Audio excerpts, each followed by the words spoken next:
Have you ever really stopped to think about what happens when you type a website address into your browser and hit enter? Well, today we're diving deep into exactly that. We're talking about the application layer, the part of the network that we as users actually interact with. It's the magic layer that turns all that complicated network stuff into the internet we actually see and use every single day. I mean, think about it for a second. You click a link and poof, a full, rich website just appears on your screen. But it's not magic, right? It's actually a super organized, very specific conversation happening behind the scenes. So the real question is, who's in charge of that conversation? Who's managing the whole thing? To really get our heads around how your browser pulls this off, we're going to start with a simple analogy from the business world. Trust me, it makes everything click into place. Okay, so let's meet Sonia. She's a CEO, and she has a big picture goal. She needs to get 200 kilograms of trekking gear from one city all the way to another for a huge event. That's it. That's the mission. Now, Sonia is the CEO, She's not going to be the one taping up boxes or figuring out the best trucking route. That's not her job. So what does she do? She delegates. She hands the entire project over to her manager, Amir, and just says, get this done. So Amir is our guy. He's the one who's got to manage this whole thing from start to finish. He's the one who calls the people at the destination, confirms everything, and he is ultimately responsible for the entire 200-kilogram shipment. He's not driving the truck, but he owns the outcome. And that right there, that is exactly what the application layer does. It is the network's manager, just like Amir. Your web browser is the CEO saying, hey, I want that web page, and the application layer is the manager that takes that high-level request and kicks off the whole process. So what does this manager actually do in the world of bits and bytes? Let's break down its core responsibilities. Well, first off, it provides the front door for your apps, your browser, your email, to even talk to the network in the first place. Second, it manages the request for an entire thing, the whole resource. Just like Amir was responsible for all 200 kilograms, the application layer says, get me that complete web page. And here's the crucial part. It doesn't worry about the nitty-gritty details. It doesn't care how the data gets broken up or what path it takes. It just hands that job off to the layer below. This is such a great way to see the division of labor. It's a key idea in engineering called separation of concerns. So you've got the application layer, our manager Amir, who only cares about the what, the whole web page.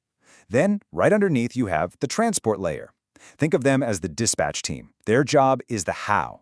They're the ones who break the big shipment into smaller numbered boxes or packets and make sure every single one of them gets there. Okay, so for our manager, Amir in Hyderabad, to coordinate with the folks in Manali, they need to be speaking the same language, right? They need a shared set of rules. In networking, we call these rules protocols. And for every different kind of job, there's a different protocol. Now, there are a ton of application layer protocols out there. You've got stuff for sending email or transferring files, but the ones we use constantly, every single day just browsing the web, rely on two main protocols working together as a team. DNS, which finds the address, and HTTP, which actually asks for the page. Let's see how they do it. First up is DNS, the domain name system. The easiest way to think about this is that it's the internet's giant address book. See, your browser needs a numerical IP address to find a server, not a name like example.com. So the first thing it does is send out a quick DNS request asking, hey, can you give me the number for example.com? The DNS server looks it up and shoots back the IP address. It's that simple. Okay, now that it has the right address, your browser uses HTTP, which stands for Hypertext Transfer Protocol, to make the actual request. And this is where you can really see how structured this conversation is. It sends a very specific formal message called a GET request right to that IP address. It's basically a little memo that says, hello, I would like the file called index.html, please. And finally, the server on the other end gets that request, finds the file, and sends it all back, neatly packaged in what's called an HTTP response.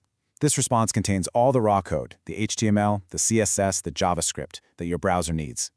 Your browser then acts like a builder, taking all that raw material and assembling it into the interactive web page you actually see on your screen. All right, so let's tie all of this together. What are the absolute must-know points about the application layer, especially if you're studying for an exam? Okay, so here's the recap. First, always think of Manager Amir. The application layer is the manager. It handles the big picture end-to-end request. Second, it's the bridge, the interface between your apps and the rest of the network. Third, remember that it cares about the whole thing, the entire web page, and it lets the transport layer worry about breaking it into little pieces. And finally, its protocols are just specialized languages for specific jobs. DNS is for finding addresses, and HTTP is for asking for and getting web stuff. So you see, the application layer isn't just some dry, theoretical concept. It is the engine of the digital world we live in. Which brings me to a final question for you. As you're streaming this explainer right now, what application layer protocol, or maybe protocols, do you think your computer is using to make it all happen? Something to think about. Thanks so much for joining me.